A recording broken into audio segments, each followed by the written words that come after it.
আমার মাথায় বিয়ের যোগ্য এক কন্যা আছে। আপনারা একটু প্লিজ আমাকে একটু বসতে সহযোগিতা করুন। মেয়ের বিয়ে, আমায় একটু জায়গা দিন। শিয়ালদাহ মেট্রোর বাইরে পরোটা বিক্রেতার করুণ আরতি। ভিড় সামলাতে হিমশিম খাচ্ছে ব্যস্ত শহর। শিয়ালদাহ মেট্রো স্টেশনের বাইরে ট্রাফিক আর মানুষের ঠিক থেকে ভিড়।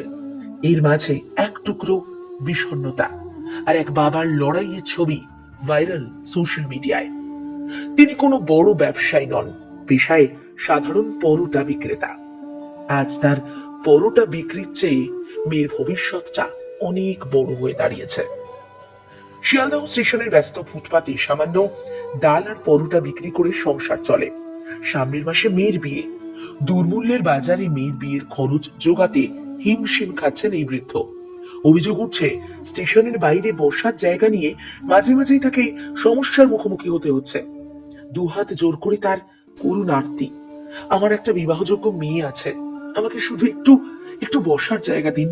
আমি ভিক্ষে চাইছি না, শুধু কাজটা করে মেয়ের বিয়ে দিতে চাই। তার এই অসহায় আবেদন নজর কেড়েছে নিত্যযাত্রীদের।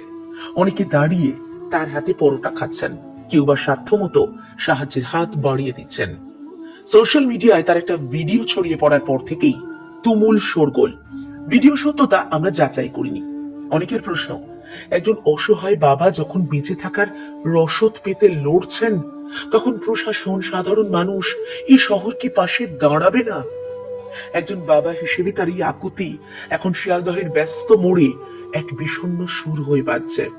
প্রশাসন এই মানবিক আবেদনটি খতিয়ে দেখে কোন স্থায়ী সমাধানের পথ বাতলাতে পারে কিনা এখন সেদিকেই তাকিয়ে রয়েছে সকলে। আমার মাথায় মেয়ে আছে তো, তাই আমি জায়গা খুঁজছি কোথায় বসবো। আমাকে একটু বসতে প্লেস দিন। আপনাদের এই টিফিন চিরজীবন খাওয়াবো, কোনোদিন দাম বাড়াবো না। আমার মাথায় বিয়ের যোগ্য এক কন্যা আছে।